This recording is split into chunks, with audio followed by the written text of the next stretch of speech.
InObscuria!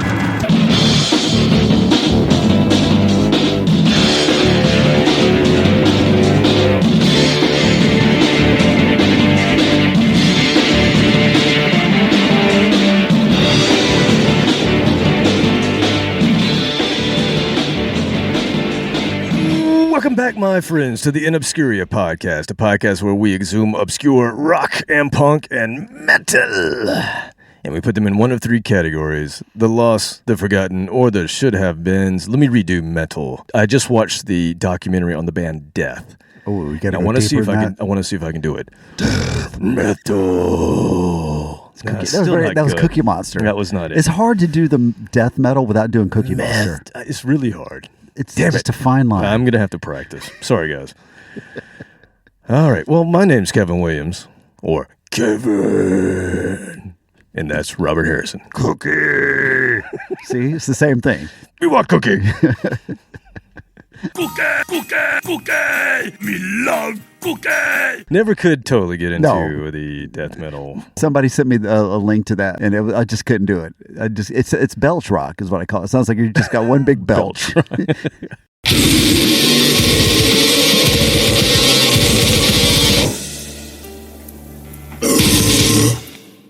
Hand me another soda. Oh, man, what's going on with you this week? Oh, nothing. It's. I brought you a ghetto blaster. You see that? Yeah, I'm looking forward to playing some of my cassettes that I have uncovered in the vault. I brought a relic from the tomb. Had to pry that from the dead hands. I think it's 30 years relative. old. 30 years old. 30 years old for that boombox. Now, we were talking about this before we started, and that's the later years boombox where the speakers disconnect. So it turns into a home stereo system, but you can very quickly pick it up and go. But then in the 80s, you had the actual boom boxes that were just a single big brick. Box. And those are collector's items now, apparently. Oh, yeah. They go for a lot of money now. Big bucks. This thing, I bet I could get some money for that thing. $200 probably. 150 maybe. Probably about what I paid for it. Really? Get your money back. So yeah, in the day, I found some cassettes while purging some stuff in my storage room, otherwise known as my vault. My version of what your crypt. Yours is much bigger. I haven't found any bodies though. You must have transferred all of them. No, just rusty metal. That's lots of parts and pieces of art. Dead robots have not been made. So it's been a few years since I put this stuff in there. It's time to thin the herd. So yeah, I found some interesting things. I found my old driver's license from, I don't know what year you were looking at. 1992. 92. So you look like a young... same year as that boombox. It is the exact same year. Well, we both got old school stuff. Yeah, what do I look like? A very, very young version of you that I don't even remember this version of you. No. Look at this thing again. 30 years ago version of me. I'm going to snap a picture of this thing. Zero gray hair. Stretch across the table. Yes, it's... I mean, your face looks completely different. Like just the... Wow. I know. I morphed. You really did. Yeah. Interesting. I guess mine would look a lot different too if I pulled it out. At that age, I still look 12 years old, basically. Well, exactly. I didn't start aging until about 4 years ago, really. Not just hit me like a Mack truck. Just bam! Gray hair, wrinkles. Put on 50 pounds. No, I didn't put on 50 pounds. Yeah, you've never done that. I actually lost some. I'm going the opposite direction for most people my age. That's probably okay. Yeah, I'm fine with that. No, I had a good weekend. I had dinner and drinks with friends Saturday night, and then had dinner and drinks with friends Saturday night, and then hung out with friends Sunday, and then got to hang out with a very special young lady all Sunday afternoon, Sunday evening that treats me very well and makes me very happy. So that was a good weekend. During all of this eating that you did, did you make anything special? You know, I actually did. You made a special dish. Is this what you're telling me? I made two. One tonight and one Saturday night. Oh, my God. You know what that means? Oh, yeah. I knew you were just waiting for it. I was like, I've got to cook something to be worthy of this introduction. That's right, Munchketeers. It's time to get your grub on with the chef that can give it to you funky style. Roberts, God not eating. That's right now, Roberts, God not eating.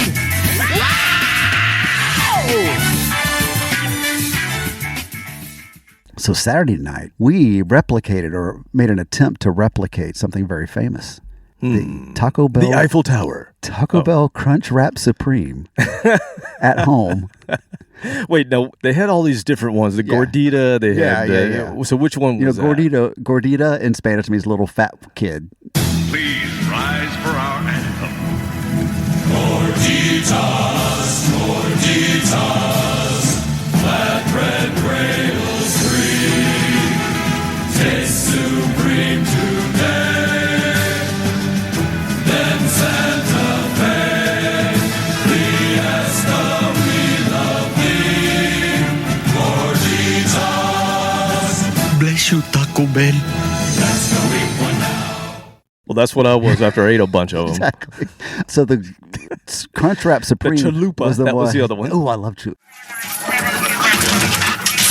Sir, drop the chalupa. Put it down and back away. Sir, don't be silly. Drop the chalupa. I said, drop the chalupa. Put it down, man. Yeah, drop the chalupa. Get your hands on the new chalupa. With a shell so crispy, flaky, chewy, tasty, you'll wonder why we put stuff in it at all. Just 99 cents. Only at Taco Bell. Better get some backup. Roger. Well, those are good. The chalupa. But no, it's the hard shell tortilla with stuff on it, but then you wrap the whole thing in a soft shell A gordita? tortilla. No. That gordita was just the one, you didn't grill it. That's the difference between a gordita. This is laid flat, so it turns out like a kind of octagonal looking thing. Oh. And so math is involved. You can't fill it too much because then it won't close up. So it was actually challenging. And I have not been to Taco Bell in What is quite the some glue? time. What is the mortar? Is it refried beans that holds it? Cheese. Oh, okay. Melted cheese. Well, that would work too. And then just grilling it kind of locks it into place. And so we had a sandwich press, we grilled it, and we tried. It's those guys at Taco Bell, I have mad respect for now. It is hard as hell to get this thing to fold up and look decent. They were machines making those things. I don't know what kind of special tools they had. So that was Saturday. And then tonight I was getting ready for the show by myself, and I was like, I need something good. So I made crab meat stuffed portobello mushrooms, and I'll give you the recipe right now. Here you go, people. Go get a pen and paper. All right, you got it? Get your pen and paper ready. Write this down. You go next door to the grocery store and go to their seafood section and get a crab cake. Crab cake walking. You guys ready? Yeah, I'm ready. Okay. Coming up hot. One crab walking. Hey, crab cake, stone fucking cold in the middle. The crab cakes are very simple. You just drop it in the fire. Any monkey can do that. It's not hard. Fridge cold. Now. And then you go get a crab portobello cake that's mushroom. Already made. And then you go get a big fat portobello mushroom, and you come home and you put one on top of the other and you kind of mash it really good, and then you stick it in the air fryer for 9 minutes. And you put some Parmesan cheese on top, and bam! You are a gourmet, sir. It was freaking gourmet without having to go through all the trouble. Didn't trash my kitchen. Was done in 9 minutes. So it's basically like Start a to crab finish. cake burger is what you made. With using One-sided, the open-face burger. An open face. Yeah. Using the portobello as the Yeah, bun. so if you had put another portobello on top, it would have been a crab cake mushroom burger, which I may have to do that next time. Now you See? have something else. Okay, but anyway, so yeah, you're welcome for that recipe of gourmet goodness that doesn't trash your kitchen. And it costs like $5 total, so it's pretty affordable. This has been Robert's Garden of Eden. Thank you. You're welcome. Good night. See, that was good. Next episode. All right. Cut.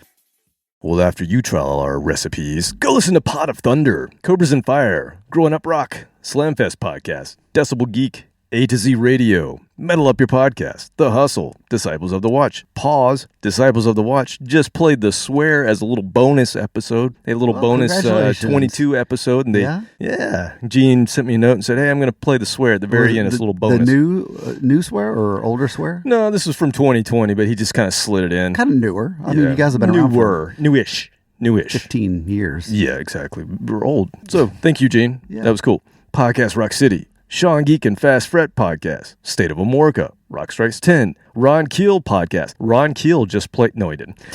Potter Than Hell. He will soon. He will. Podkiss, The Kiss Room, Ages of Rock, Retro Zest Podcast, The Synaptic Empire, and don't forget about Monty's Rockcast. Come visit us, InObscuria.com. Like us, share us, recommend us, Facebook, Twitter, Instagram. That's pretty good. That's about it. That covers it. That's about it. Okay, well, I'll just go into the theme then. All right. This week's theme comes to us thanks to a very special someone, Miss Miley Cyrus.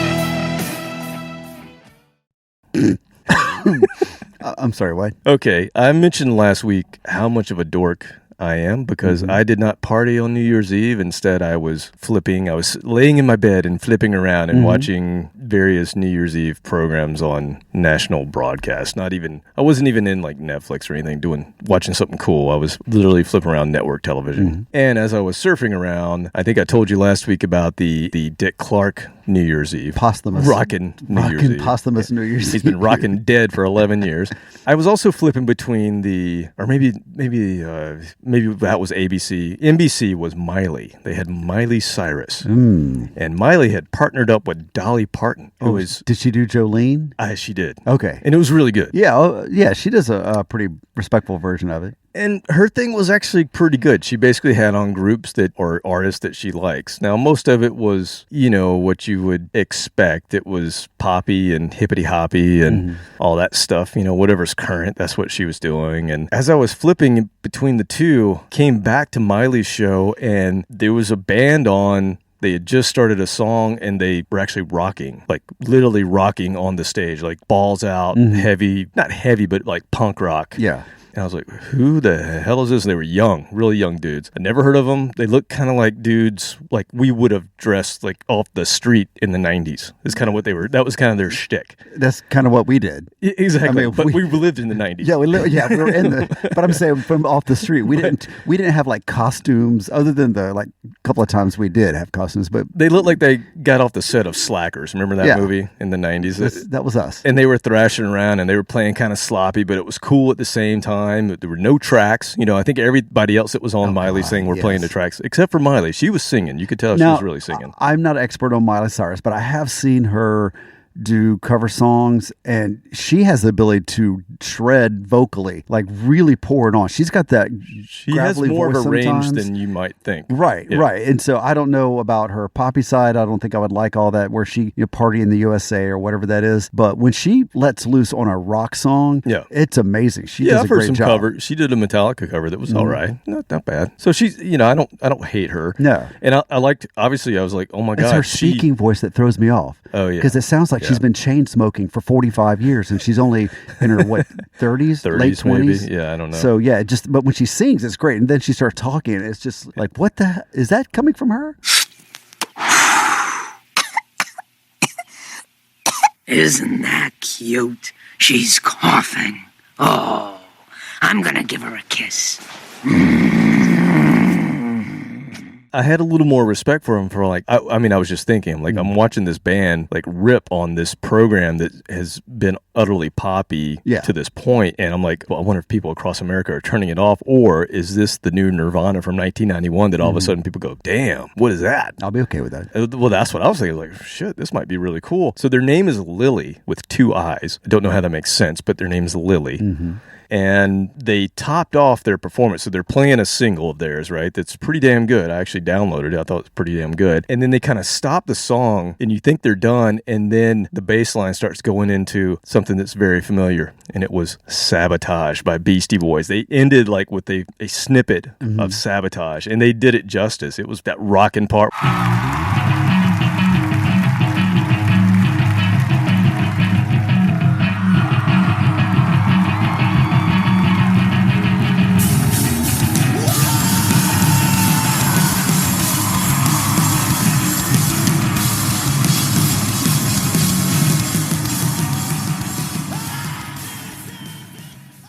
Badass. I was like, oh my God, there's a young band rocking out, and I actually dig it. It's super cool. 1994 is when that Beastie Boys song came out, and they were killing it. So they were a breath of fresh, old air to me. I was very glad to see a young band taking cues from our era. Yes, it's nice. Well, there's something weird going on right now because we've talked about how our local radio station came back from the dead. You're right. I didn't even think about that. 99X. All of a sudden, they've resurrected this whole 90s thing. And I can't remember if we talked about this on the last episode. We did. We talked about it a couple episodes ago. But the morning show. They brought that back, right? Right. So they play reruns of a radio morning show from 30 years ago. Think about that. I mean, 28, 25 years ago, what other radio morning show gets that kind of thing? But that nostalgia factor here in Atlanta, it seems to have kind of bubbled up where the 80s were cool for a long time and now the 90s are starting to get a little more attention. Maybe that's it. Maybe it's just this cycle that we're entering the alt-rock 90s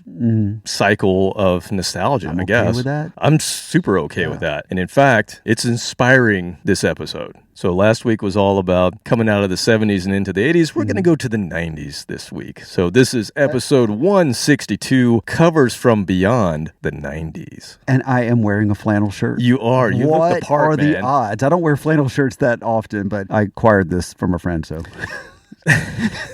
It was too big for them. I'm like, I'll take it. So to get into this episode, just like we did with our Covers from Beyond way back in episode 134, when we did the 80s, I gave a little Google to top 80s hits or something, rock hits or something like that. So this time I just Googled 90s rock list, and what I got was the 10 hits that defined the decade according to this website Sound of Life. So I just thought I'd read this off real quick before we get into it. Number 10. Now these are the songs that defined the decade. Number 10, Foo Fighters, Everlong. Absolutely. Huge. Still played all the time. Number 9, Radiohead, Fake Plastic Trees. I would say Creep more than that. I would too. I don't know that I would. Everybody goes to that second album, The Bends, for cool factor.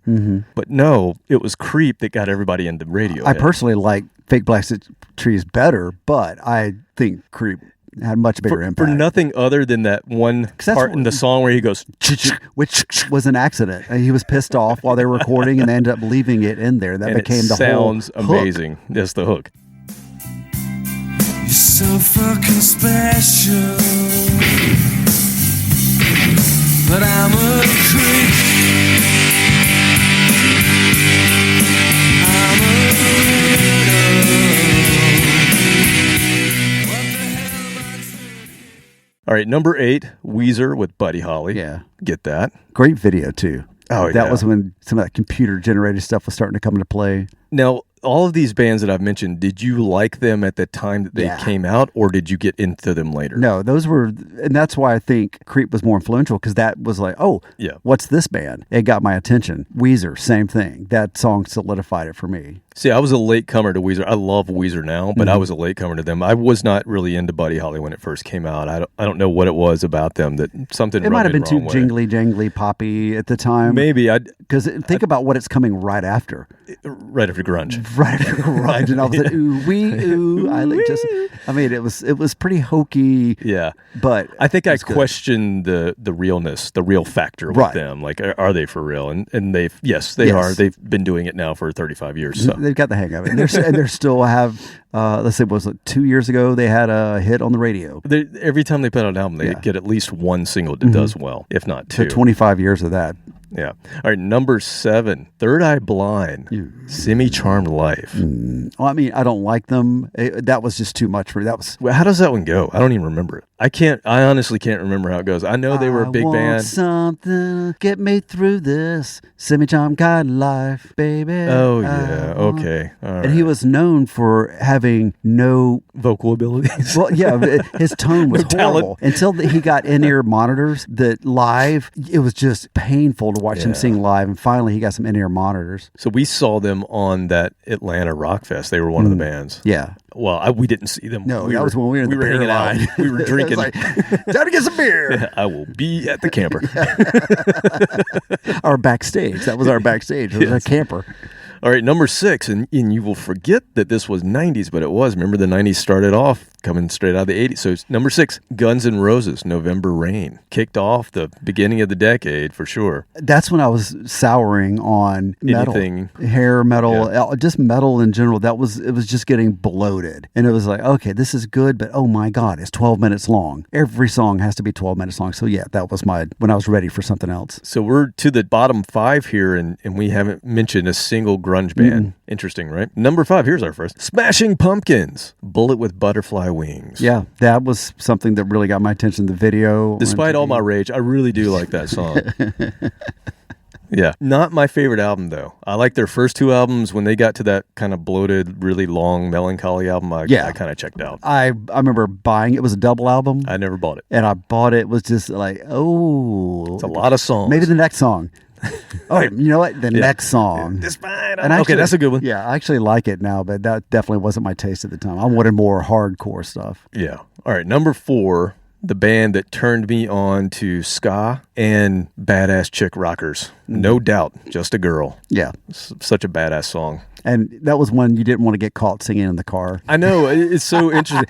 You look around like, I'm going to sing this because nobody's watching me right now. I literally did not own any rock albums that females sang on. Yeah. And I don't know why I was like that, but I just didn't think it rocked for whatever reason. And now I've been in a band for 15, 16 years with a female fronted band. And I love rock bands that have women in them. Yeah, I had one female fronted CD in my case back then. And that was because the ladies liked it. Showed your softer side. And you know, guess. Heart? No, from the 90s. Oh, from the 90s. Oh, that had to be Alanis Morissette. Oh, no. Oh, no. That was. I see. I figured you would have gone close. down that road. The Sundays. Oh, okay. Wild Horses. All right. That's your makeout. That's your makeout song. That is super lazy. And there's music. like 2 other makeout songs right behind that too. So Mazzy Star. I mean the whole. Well, that was a good one too. That was your wedding song in a way. Yeah, played by Flicker Stick. Yep. Yeah. So no doubt. Okay. Number 3. Here we go. Pearl Jam. Alive. Yeah. I would have chosen Black. To me, that was the song that just for me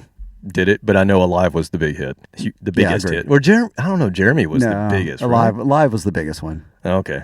I might have to look that up. I think Jeremy was in the my biggest. world. It was Soundgarden's at number 2 with Black Hole Sun. Yes. A near, if not perfect song. Absolutely. Perfectly written song. God, I love that song when it came out. It was amazing. Number 1, you're never going to believe what it is. Well, it should be, but it's not. Nirvana, Smells Like Teen Spirit. Yeah. All right. Okay, so I thought you're gonna pull a curveball and say they left it off. No, but there's a whole lot they did leave off. But yeah, I mean, this is it was top 10. Top 10. You can't do the top 432. So with that, let's kick it in. So what I'm going to do is similar to how we've done these episodes in the past. I'm going to give you a little bit about the band that we're about to play, who's covering the song. I'm not going to tell you what the song is. Wait, hang on a second. What? The band that played New Year's. Yes. Did you? Are they going to be mentioned? Lily. Right, but we're going to get to hear them? Well, I mean, shit, if you want me to, I can play it right now. You want to hear a little bit? Sure. No, you just play just a snippet. I was just talking about just a snippet so you can...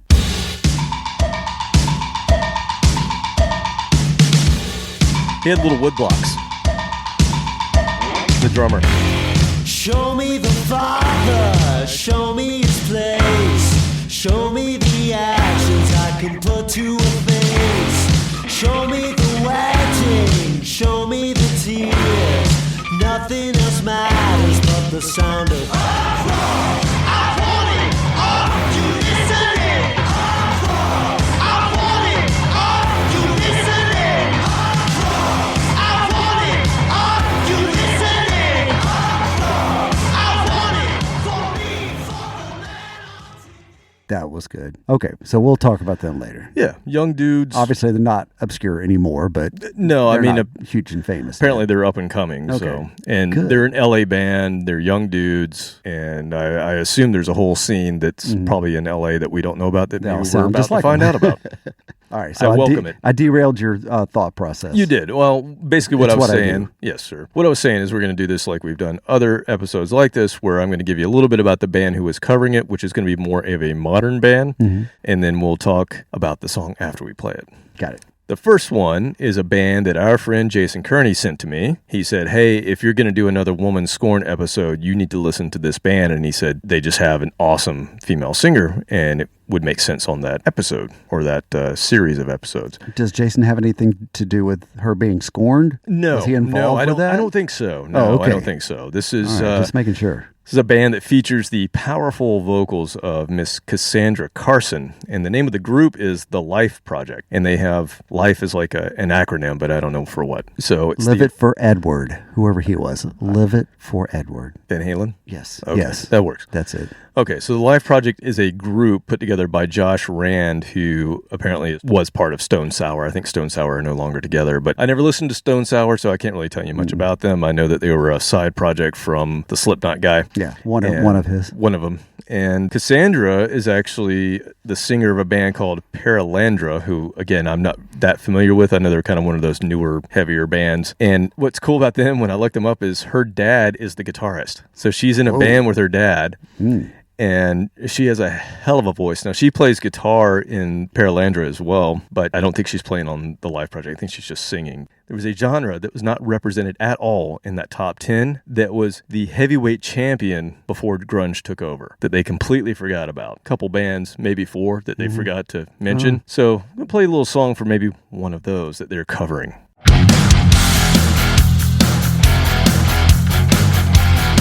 You take a mortal man and put him in control. Watch him become a god. Watch people's heads roll.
I don't often comment on bass lines because I don't play the bass well. But I love that bass line. It's always been my favorite. It is not anything it's not more complex. Than, it's just cool. It just rings. Yeah. Because what do you not hear in most metal songs? You know, the bass line, because the guitar's just shredding all over the top of it. Yeah, there's space where you can hear it. Just let it ring like that was genius. Dave Ellefson. Yes. Not in that version. Not in that version, but that yes, was a damn that good was a cover. good verse. She did a great job on that. They all did. I could almost stand to hear her do the entire Megadeth catalog. Okay. I'm okay with that. I mean, Dave Dave's all right, but she kicked ass on that song. So a young lady sings it. Dave's looking like an old lady. It kind of works out. Bitches like one. Do it exactly. Maybe a duet. Old lady and young lady. Yeah. So the top 10 list that we read from completely ignored the fact that thrash was at its height. It was massive as at that time. the 90s came into existence. I mean, that's a lot of those grunge bands were opening for the thrash bands those first years or, couple of years. My friend talks about going to see Metallica in Jacksonville, and Alice in Chains was opening for Metallica, and they wheeled this tiny little amplifier out on the stage. What's wrong with these guys? Jerry's moving it himself before he had roadies. That's awesome. Yeah, man. Obviously, that was a Megadeth cover. After Metallica had huge success with the Black Album in 1991, Megadeth, of course, Dave Mustaine had to follow suit because he's pissed off at Metallica for everything they've ever done since they let him go. I mean, that's what he does. And he's like, I'll show you, I'm going to have my own hit. And he did. Countdown to Extinction. Hello, me. Meet the real me. Countdown to Extinction. That's hard for me to say. Extinction. Words are tough. Words are tough sometimes. You're sober. I understand. 1992. Most commercial approach they ever had to their thrash music. They would try later to go even more commercial and flop. But this one was a big hit. Billboard 200 charted at number 2. That's how big they were that summer of 92. I remember getting this CD. I was at Winthrop that first summer back from the only summer I lived at home after my first year of college. You and I had the same exact experience. But I still went to summer school. I was like, it still wasn't at home. I did too, but it was not fun and not pleasant. And neither one of us ever did that again. Last time I ever lived at home. See you, Mom. But I remember buying this CD. I would listen to it in the car on my drive to the college where I was going to summer school. The only reason this didn't make it to number 1 was Michael Jackson. It was not Michael Jackson. That was last week. That was last week. No. Okay. Interesting that this particular episode was inspired by Miss Miley Cyrus. The whole reason Megadeth did not get to number 1 was because of her father, Billy Ray Cyrus. I hate that man. Oh, it's horrible. I hate that man, not for his music, which is bad enough, but he ruined the mullet. We did not know what it was until Billy Ray Cyrus came around, and then people started calling it a mullet, and it was stringy and horrible looking. It wasn't glorious back in the 80s. Billy Ray Cypress Hill.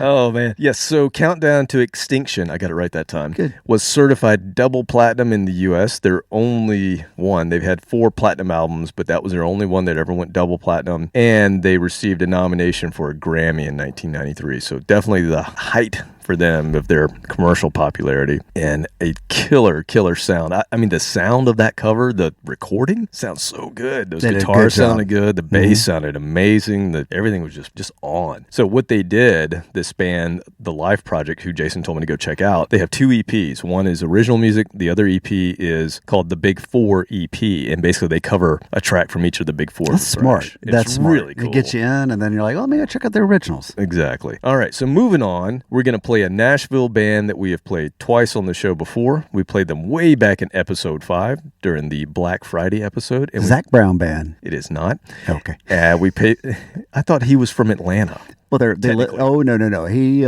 was from Smyrna, our hometown, and as soon as he started selling out arenas, so now he says he's from Nashville. They sold his house, which is it was this little brick ranch with a basement. I mean, I remember seeing it for sale because somebody sent me a link. They're like, "Oh, this is Zach Brown's house." He was like, "I'm out of here." They moved to Nashville. Well, he plays country, of course he should. But this band does not. We played them on episode 5. We played them again on episode 105. We had to wait 100 episodes to play them again. We're going to play them again now on episode, what was this? 162. Wow. So we played them on the Space Rock episode. I'm a huge fan. They have a new album coming out this year. Their name is Howling Giant. They're somewhere in between proggy stoner metal space rock. I love them. They're just badass. I was listening to Hawkwind while cooking my crab stuffed portobello mushroom tonight. Nice. I've just got like 5 more albums to go. I'm still haven't made it all the way through their discography. That's a journey. It really is, man. You're into deep space. I love it, though. Really good stuff. All right, so I'm going to play this song. Another band that was not on the list that had I put together a top 10 list of 90s, this would have been near number 1. We may have to do that just for fun. So maybe we should do our own. Okay, yeah. But this band, and maybe this song, probably not this song, but definitely this band would have been up in the top 3.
I had this weird epiphany at the beginning of that song that threw me off during the whole song, but I'll talk about the song first. Loved it. I love this song. It's such a personal story of his father in Vietnam, had red hair. The nickname was the Rooster. But I've heard it so many damn times on the radio. God almighty. Yes. So this was such a great cover of it, sympathetic cover that was, I love stoner rock, stoner metal anyway, space rock, whatever. There's a they're in that zone. Somewhere in that zone. They're which somewhere there. I love that. And it was like, listening to kind of a new song again, because there was things I got to listen to. But I threw myself off because at the very beginning of this, out of nowhere, I have no idea why I just thought of this. I'm shocked. I never bought a Nirvana CD back then. Nirvana? Yeah. Okay. And I thought, oh, they're huge. They were that song that really got my attention. What is this? Oh, it's grunge. And then I bought every Alice in Chains CD there was. 15 other grunge, Stone Temple Pilots, all that. I don't know why I never bought. Why did that thought come to your head when we were playing Alice in Chains? Well, because I was thinking, I've got all their albums. Oh, okay. Then you talked about Nirvana, right, of course, being number one. I was like, they're number one. They were the most influential song, and I never once bought one of their CDs back in the day. Well, you didn't have to. Well, but all you heard is 3 songs, and so okay, I've got homework to do. I didn't realize I had never really picked up on all their really deep stuff. I know their live album, The Muddy Banks of the Wishkah, or something like that. Yeah, that's a great. I will tell you. I had that on cassette, I think, later on. For my money, I bought the deluxe version of In Utero, which is the follow-up album after the big hit. The big hit. Yeah. To me, it's so much better. It's such a good album. Okay. Well, looks like I got some homework to do. But yeah, that threw me off because I wanted to enjoy that song. And I kept trying to think why, if I had purposely not bought it. But I think it was just I heard that song every 5 minutes on the radio. And so I didn't have to go buy that CD to hear that song. Gotcha. But I never got deep into the rest of the stuff that's on. I couldn't tell you how many hits or non-hits were on that one CD. Anyway, never mind. Back to this song. Back to Alice in Chains. It was what I said. It was refreshing to hear a version of that. How many bands cover that song? Well, how many times do you still hear Rooster is, talk about an overplayed song. It's just an amazing song. It's still overplayed, but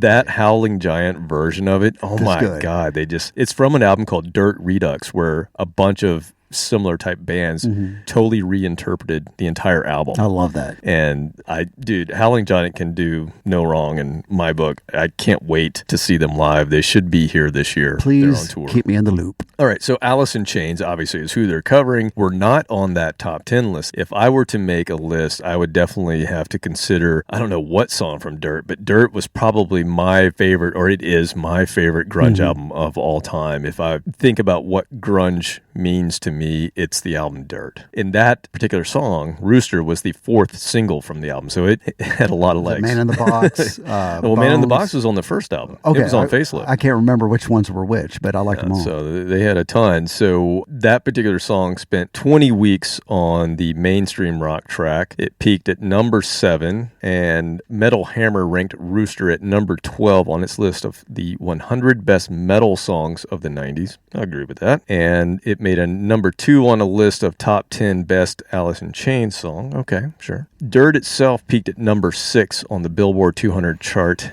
in 1992. That album has gone 5 times platinum in the U.S. And like I said, my favorite grunge album of all time is Dirt. And they're still rocking live. We just saw them 3 even years ago, without right Lane Staley, they're still able to go. And the guy they got is still great. A good show. So, still a good show. All right, so next is another one of our friend George Lynch's project bands. If you don't know, go listen to episode 48, Degrees of Separation, George Lynch. He has a lot of project bands. He's a busy man. He is a busy man. He probably puts out, 5-10 albums a year, something like that. So during the pandemic, he went nuts, and he and his buddy Jeff Pilson from Dokken, who he played with forever. Jeff Pilson's also now in Foreigner. He's the bass player in Foreigner. He has been for a long time. Who were on their final tour. Well, the guitar player's on his final tour. Apparently. They're going to pull a Kiss and just replace him. It'll be all replacement people. Wait, who did you mention? Did you mention a Sorry band to derail you. New York that sounds like Kiss? You're welcome. Yeah. I was trying to figure out how you're going to work Kiss into a grunge episode. Into it. You just stole my thunder. You stole my God of Thunder.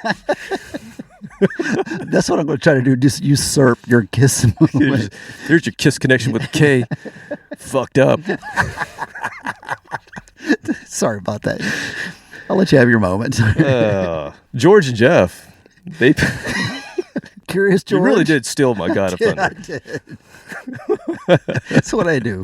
All right, so George and Jeff, during the pandemic, they put together a very interesting covers album called Heavy Hitters, and I didn't see a lot of really good reviews on it. I thought it was really cool. It was, talk about an interesting take on various songs from various genres. I mean, they just covered the spectrum on this thing. Now, the band we're going to play, or I should say the artist we're going to play, I was never a big fan of this song. In the 90s, it wasn't my type of thing. But add George Lynch to it, let him lynch it. Pretty much any song you can add George Lynch to Get a it. lynching, and it's a whole different thing. It becomes interesting to me. I'm curious because you played acoustic music. I'm curious if this is a song that ever got requested.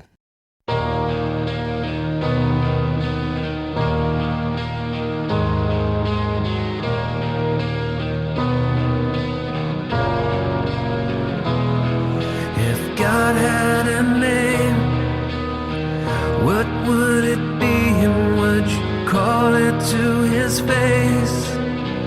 If you were faced with him in all his glory, what would you ask if you had just one question? And yeah, God is great. Yeah,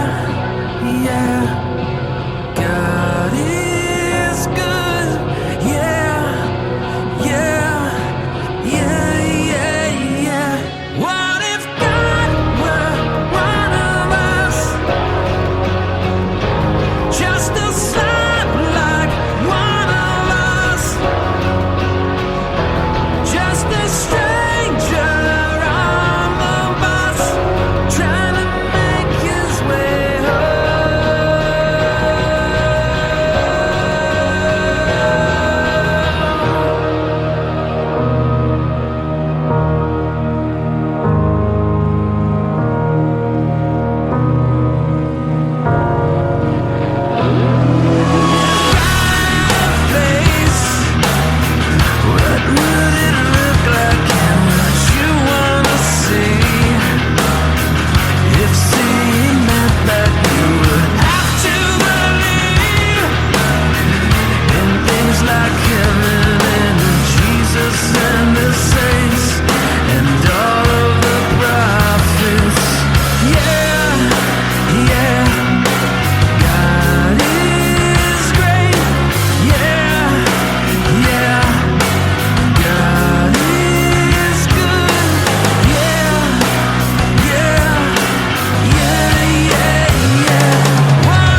proves you add George Lynch to any godforsaken song, it makes it better.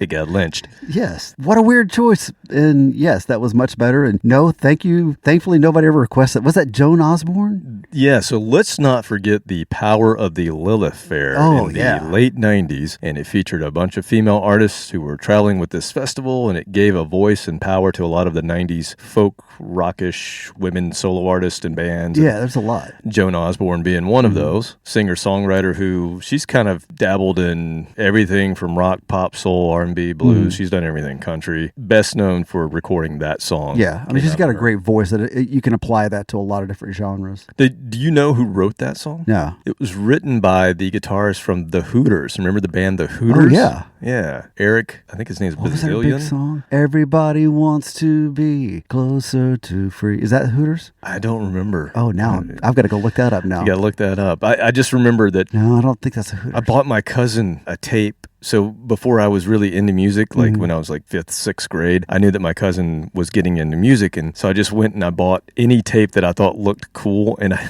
bought him a Hooters tape.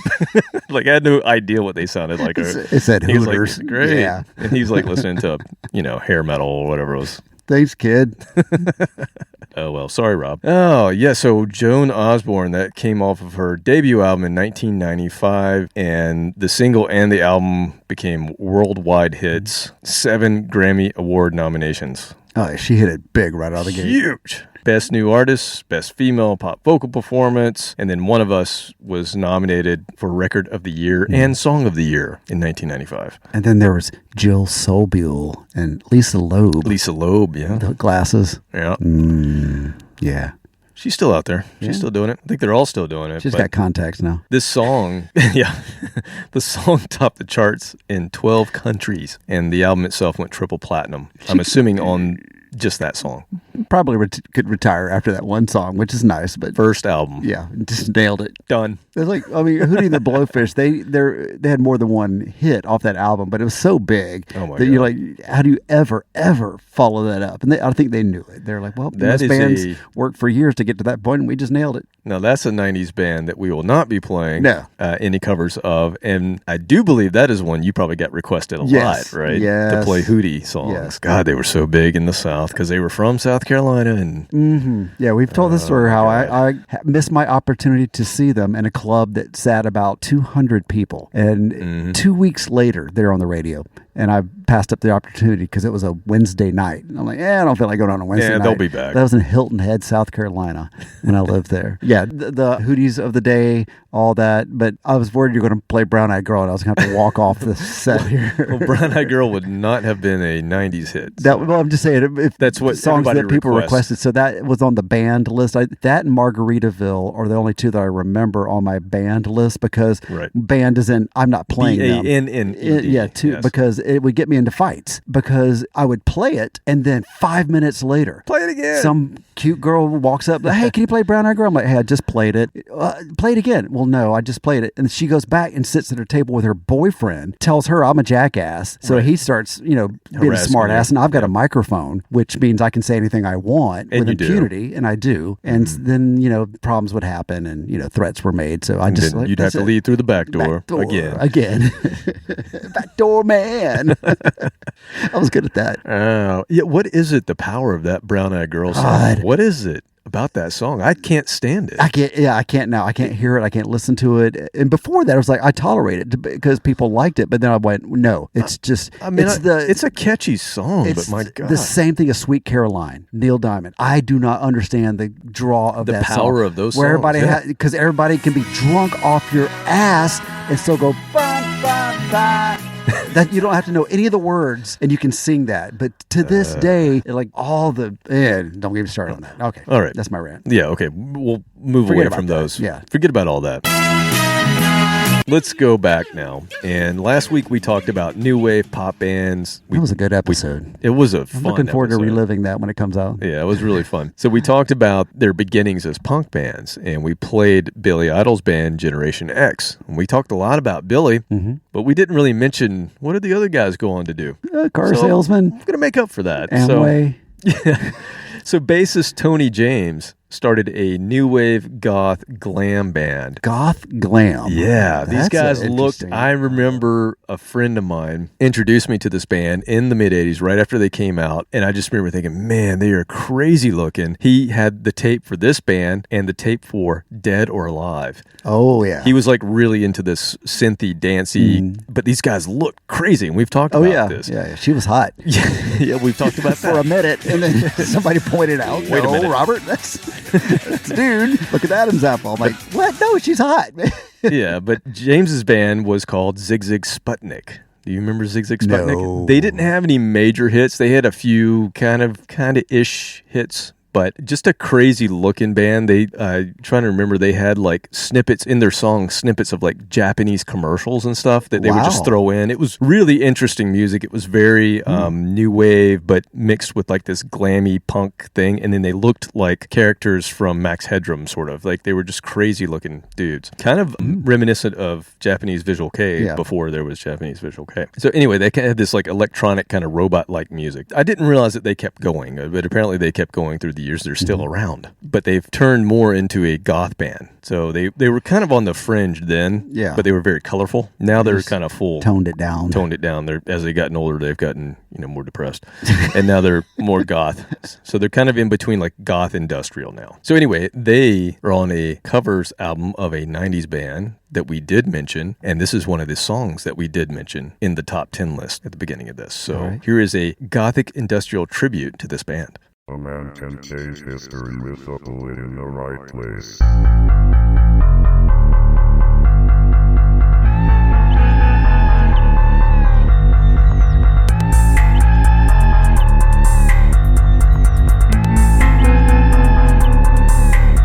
Yeah, the world is a vampire. It's in to drain. Secret destroyers hold you up to the flame.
like that.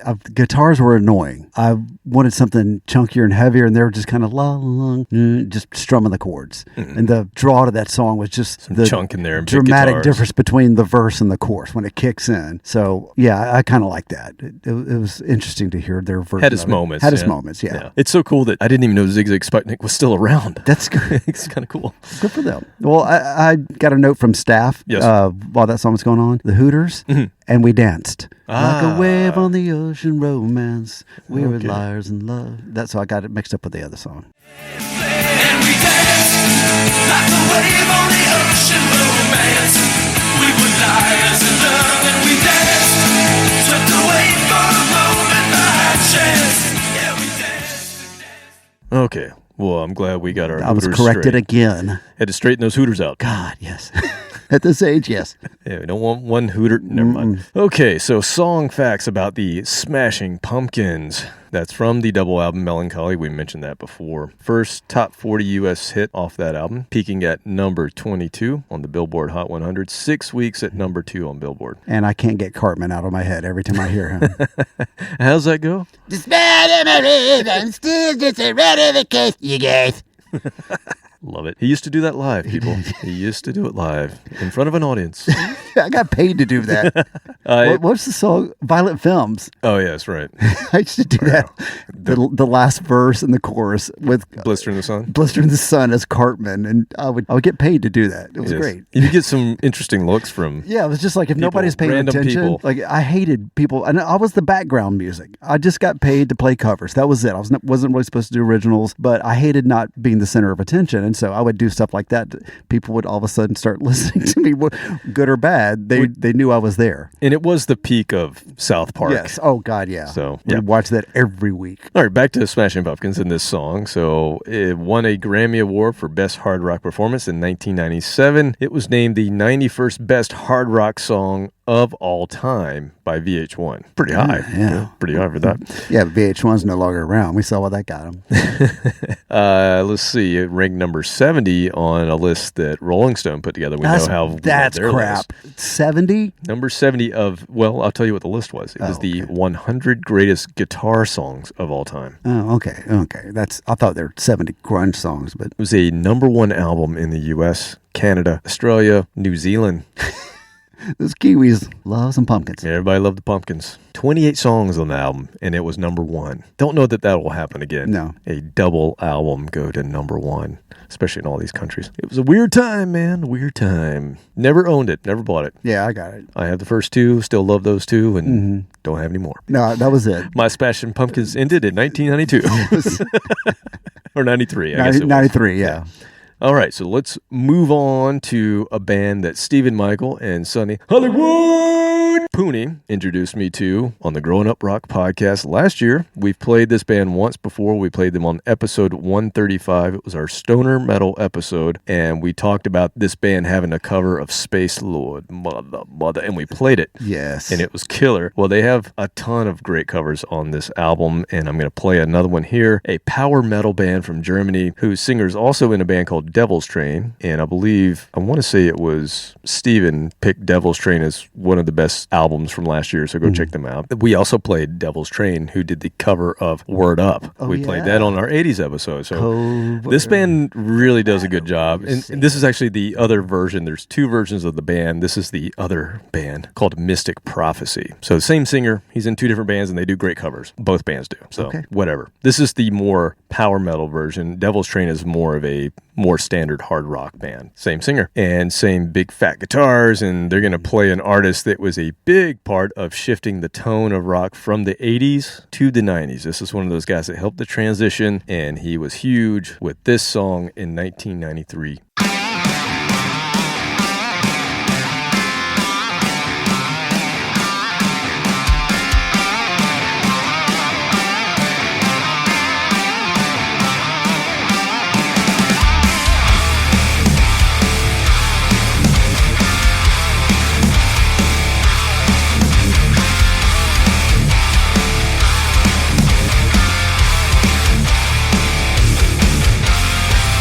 I was born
Yeah, yeah, yeah.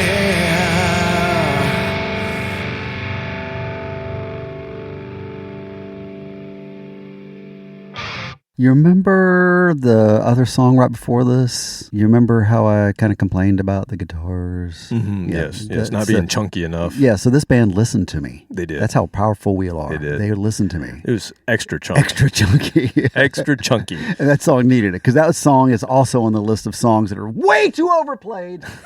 God! And only seconded by American Woman, the cover, which has been played non-stop. That's one of the songs that has never left rotation. We're talking rock-oriented radio type stations, or alt-rock even, that made it through the 90s into classic rock stations, and it's just every hour on the hour. Lenny Kravitz's cover of the Guess Who. The Guess Who. Yeah.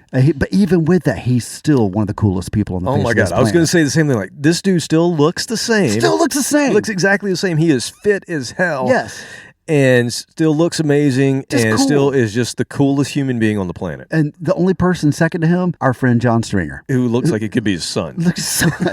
Also just as cool. And everything he does, he's just cool. Everything's just cool, Pisses me off to no end, because I've never, well, I shouldn't say never, like one time, maybe for like 30 seconds, I was that cool. And that was it. People that say no worries, you could put that on Kravitz on a t-shirt. Yeah. No worries. Our friend John Stringer was cool even when he fell off the stage. He still made it cool. He was still cool. He still made it cool. I was not cool when I fell off the stage. No. I just like an idiot. Yeah, pretty much. It hurt.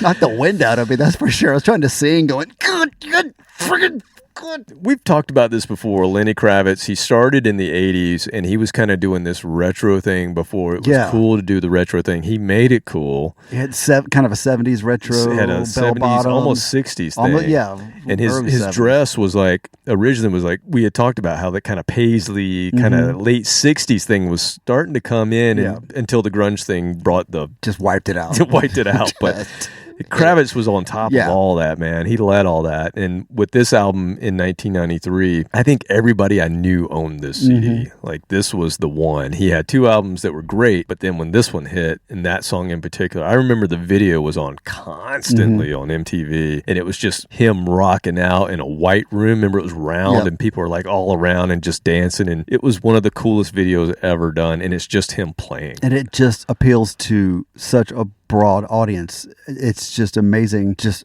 how many genres it crosses and demographics and everything. That's why it's so popular. Yep. Number 1 on the album rock tracks. Number 2 on the modern rock tracks. It reached top 5 in the UK. It peaked at number 4 for us. It's still Kravitz's most successful single in Australia, where it was number 1 for 6 weeks. So the Australians really liked Lenny Kravitz. It is a diamond certified single in Brazil. I don't know how many that's selling in Brazil, but that sounds pretty big. There's a lot of people in Brazil. Yep. Nominated for 2 Grammys that year that it came out, and won I believe it won, well, maybe it didn't. I think it won Best Rock Song, but I could be wrong there. It definitely won an MTV Video Music Award for Best Male Artist. Double platinum, the album, which I was surprised. I thought it would be more than that, actually. I thought that would be like a 5 times, 6 times platinum album. Quintuple. No, double platinum. All that's been certified to date. But yeah, just a killer musician. Kravitz is still putting out good music.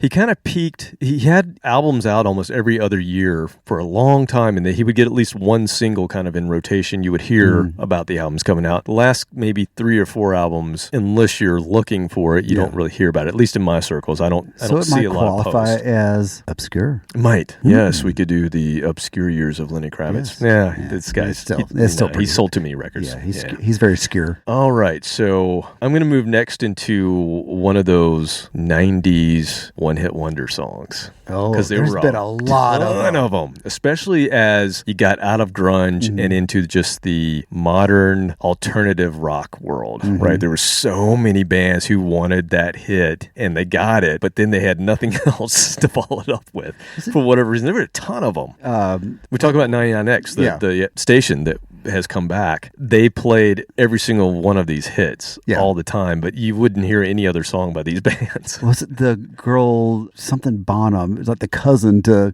John Bonham. She had it with Mother. God, I don't remember. You remember that one? I don't remember that one. Because you lured me into singing all I'm thinking songs. like Eve6 and these bands. They had a couple. They've got a couple. The funny thing is, I've got a friend of mine that is a massive follower of Eve6. Like there's like this cult following. Yeah, they tour. They have a cult fan base. So they were to keep it going. Even like Third Eye Blind. They had Fuel. several hits. Yeah, I mean they all had a couple. Yeah, maybe more than one. They're not one-hit wonders, but there are a lot of one-hit wonders. There were a ton, and this is definitely one of the one-hit wonders that I'm about to play. Now, the band who's covering this, we have not heard since we heard their version of "You're a Mean One, Mr. Grinch" on our Christmas episode in 2020. And this guy has a killer voice. Mm-hmm. It's a power trio from York, Pennsylvania called Small Town Titans. And the cool thing about them is that single that they did, the cover of The Grinch, is what got them popular just going viral on YouTube. Mm-hmm. And so they do everything. It's all do it yourself. They do everything themselves. They've toured, but they've maintained kind of just this independent status. They're just these guys who have done well because people are downloading and viewing. And so it's one of those YouTube sensation bands, and they're really good. And here's another cover that they've done that I just think takes this song to another level. So check it out.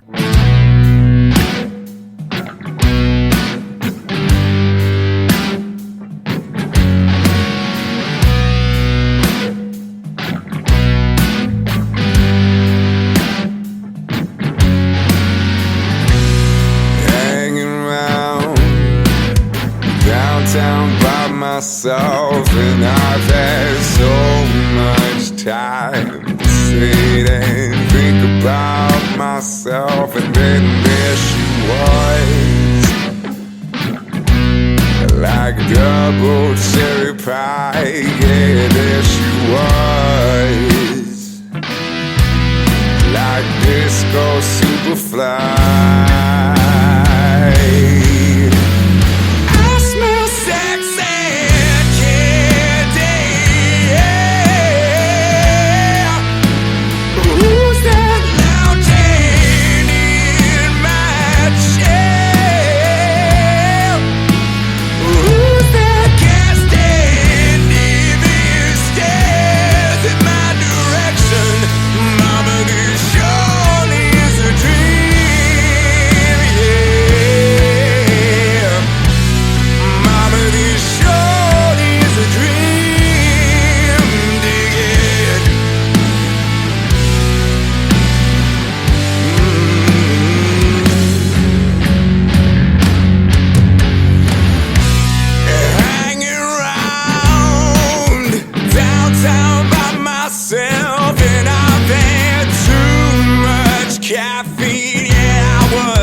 only, and I mean only, on the InObscuria podcast will you hear the Grinch cover Marcy's Playground.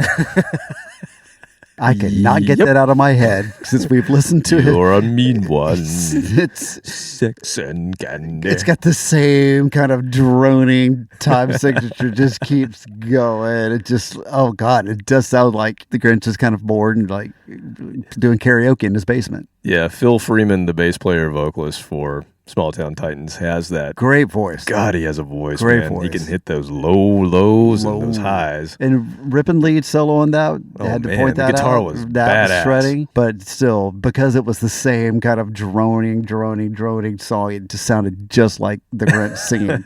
I think it's awesome. I love it. Not grunge, but 90s pop. Now, do you remember the band that was a hit for? Marcy's Playground. I mean, Marcy Playground. Was it Marcy or just Marcy's? Marcy. Okay, so it's not possessive. It was only one Marcy. One Marcy. Marcy yes. Playground. Got it. Marcy Playground. Yeah, that was 1997. 97, yeah. Which seems like that was the year when all of those one-hit wonders were really peaking. Mm-hmm. I think that was the last time when record companies had just money to throw at artists. Well, that brought us the likes of Dead-Eye Dick. I think they were from the Carolinas, weren't they? Yep. Dead-Eye Dick. Dead-Eye Dick. Wow. Very well. Wow. Don't eat meat, but you sure like the bone. Your homework is to 90s one-hit wonders. So you're going to have an episode I can later name this half of them. You're going to have an episode later this year. Okay. Where you do I'll nothing do but it, man. one-hit wonders. I will do it because if you give me just like 5 minutes, I can come up with a list. Because they are definitely forgotten. Not by me. I love them. All right. So, yeah, Marcy Playground, self-titled album that came out in 1997. I remember Larry, my roommate, bought it, and I remember that was the only song that I liked on it. Peaked at number 2 on the Canadian top singles chart, number 8 in the U.S. Billboard 100, number 1 on the modern rock songs chart. So it was huge, man. It was there on the modern rock songs chart for 15 weeks. Which is weird because it wasn't a pop song. It was a kind of droning. It was a little droning. Yeah. Little, it wasn't a ballad necessarily. It was a weird song, so it's interesting that it was popular for that long. It's their only hit. Yeah. And the power of a hit song, their album went platinum. From one song. That's crazy. Wow. Those were before the days of iTunes, which was coming. It was around the corner. Yeah. They may have actually made a few bucks back then. I don't know about these days. Well, I'm sure they made a few bucks because nobody would have bought the album had it been 4 years, 5 years later. That's true. It would just been single sales. They would have made like $30. Yeah. In downloads. It gave them enough. I mean, a platinum album, it gives you enough to keep going. They had 4 albums, 97 to 2009. Crazy. I'm not saying they're a bad band. I'm just saying that's all we know that was about the only hit they had. And I personally didn't care for the rest of the album, but that song definitely was cool. That's one of those bands you have to sit through the whole show before they play. Like, dude, just play the hit. Just play the hit, man. Come on, I gotta go. Dude, we got reservations next door to eat. Can you just play the hit? Exactly. I want to go to Waffle House. Can you just play the hit? All right, so next song, I literally know nothing about the band playing it. Okay. I couldn't find anything about them. You are the king of research, and so that's amazing. I did I wasted like 25 minutes of my life trying to find something about this band. I'm like, screw it. But it looked like you were working. I mean, you were at your computer, so it counts. Exactly. So I assume this is a project band of dudes from other punk bands. So this is a punk rock cover of this certain type of genre that we haven't talked about yet that was huge in the 90s and Swing is still music. big. That would have been cool too. Cherry Poppin' Daddies. Oh, One-hit wonders. I'm telling you. Hey, that's a good one. Yeah, I actually owned that CD at one point. That was I lost fun. it. It was fun stuff. It was just fun. I couldn't dance to save my life, but it was fun. So I'm going to play a band called Cut Down Clay. I know nothing about them. Okay. Can't find anything about them. If you know about them out there, Jason Kearney, let me know. And like I said, they're playing this whole album they dedicated to a genre of music that we haven't mentioned that was big in the 90s. California love.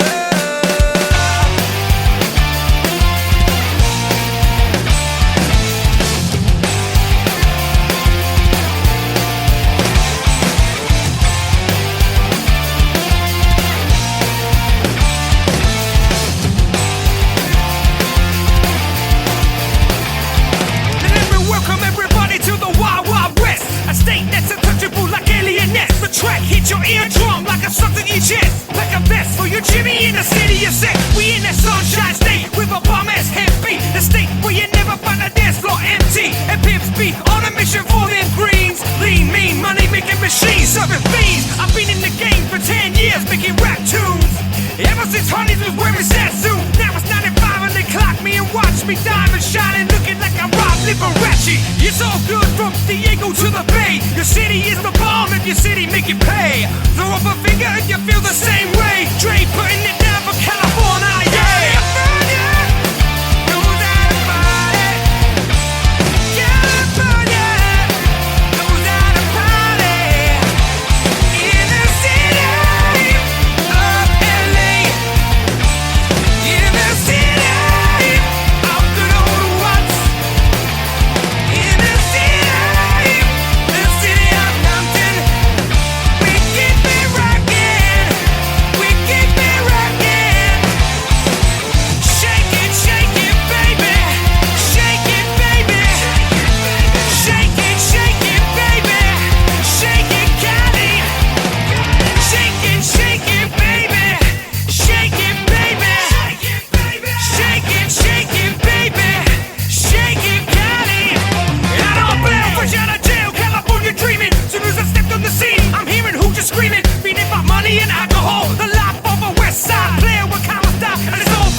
Chucks, not baddies. That's right. Just in looks and khaki suits and ride is what we do. Plus, if I have culture, we can live with all the crew. Famous cause we program worldwide. Let it recognize from Long Beach to Rosecrans. Bumping and grinding like a slow jam. It's West Side, so you know the roll about then I know, man. Say what you say, but give me that ball beat from Dre. Let me serenade the streets of LA. From Oakland to Sacktown, the Bay Area, I'm back down. Kelly is where they put their back down. Give me love.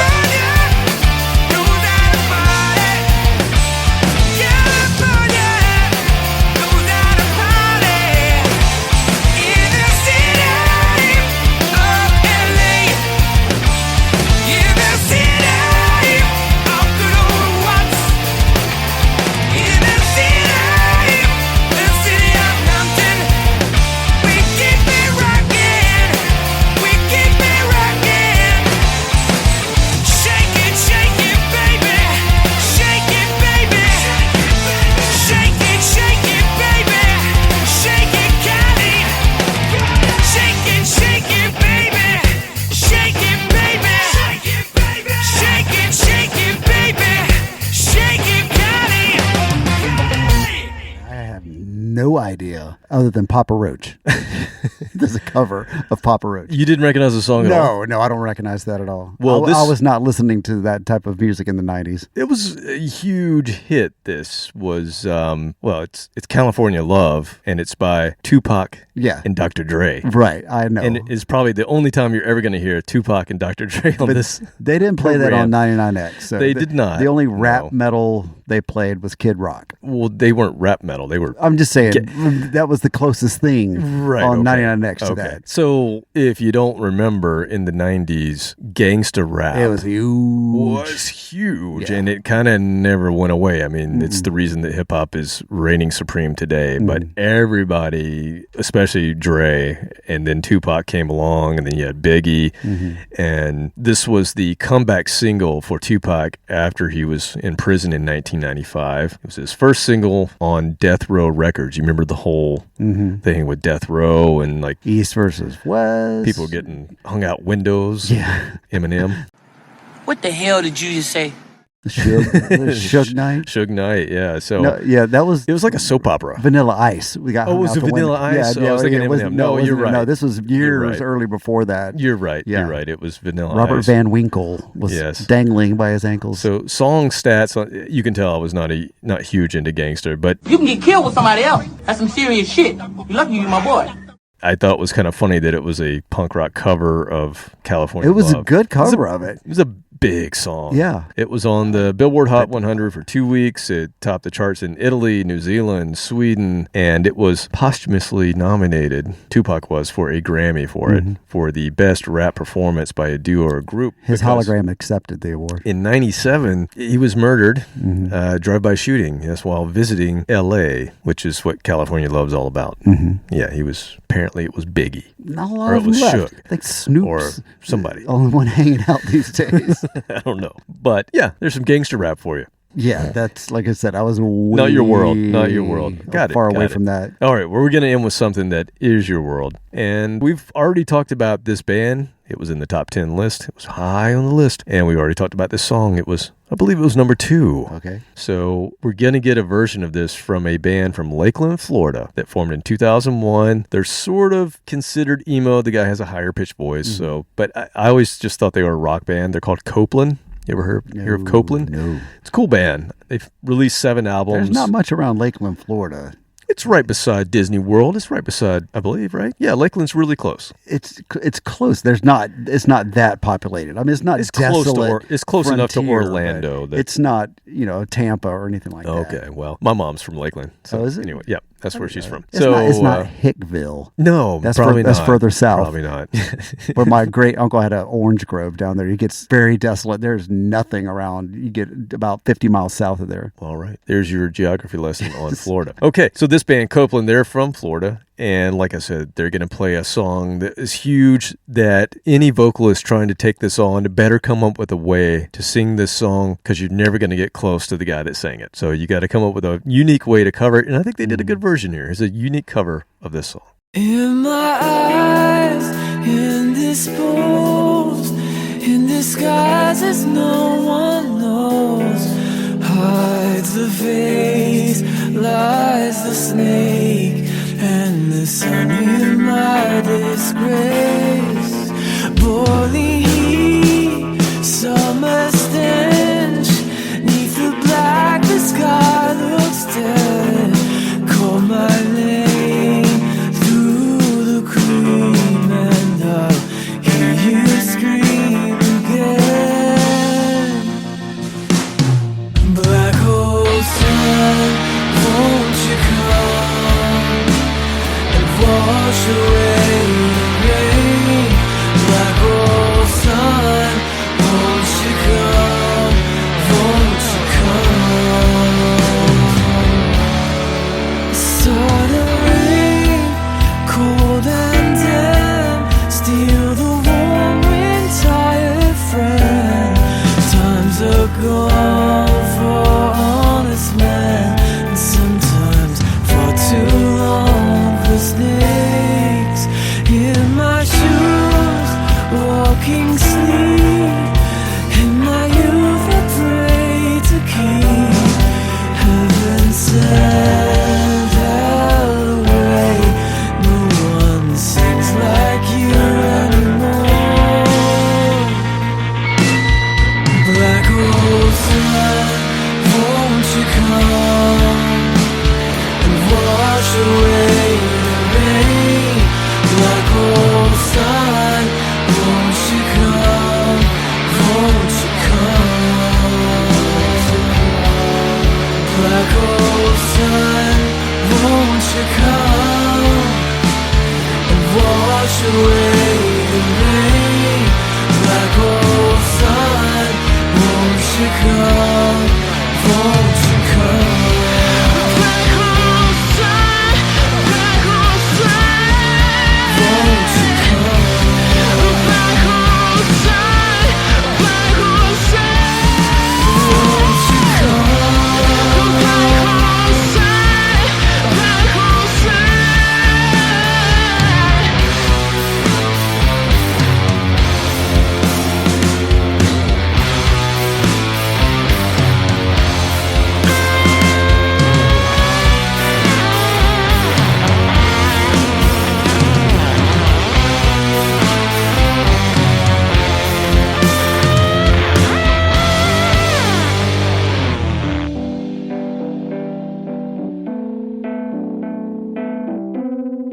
Hang my head, drown my fear, till you alter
That was good. That right? was, they did a good, their version interpretation of it without trying to sound like Chris Cornell. And holy crap, her voice.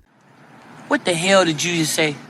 It started off, okay, this is good. Then she stepped into that chorus. It is a guy. That's a dude? Yeah, I told you he had a very high voice. Okay, I forgot about that. That's the emo thing. Yeah, you said that. Now, I completely said that. I'm like, holy crap.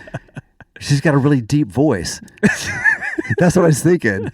But you said he's got a really high voice, so it works out either way. Yeah. So holy crap, that voice, that takes some cojones to cover a Chris Cornell song.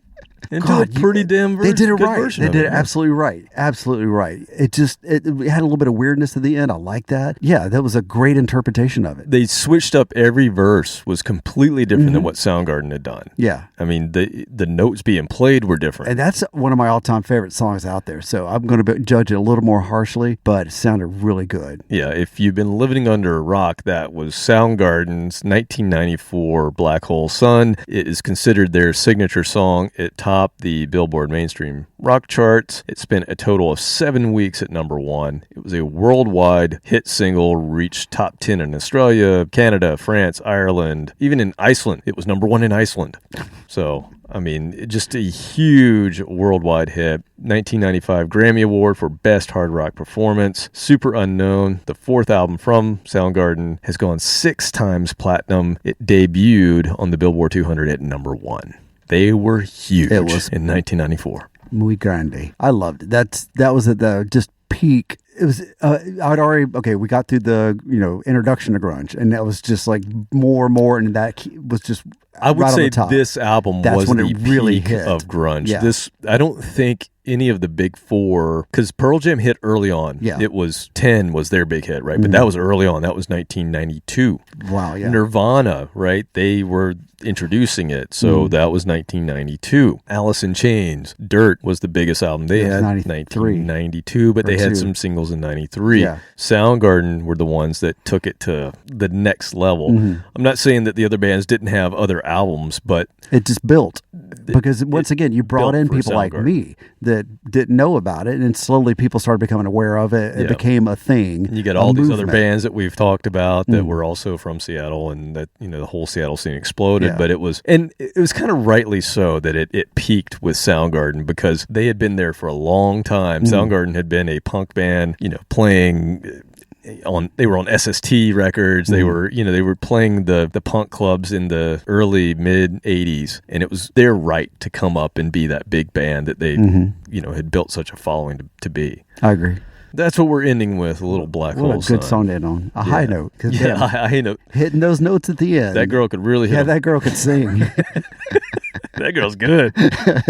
You said it. I still just blanked out on that.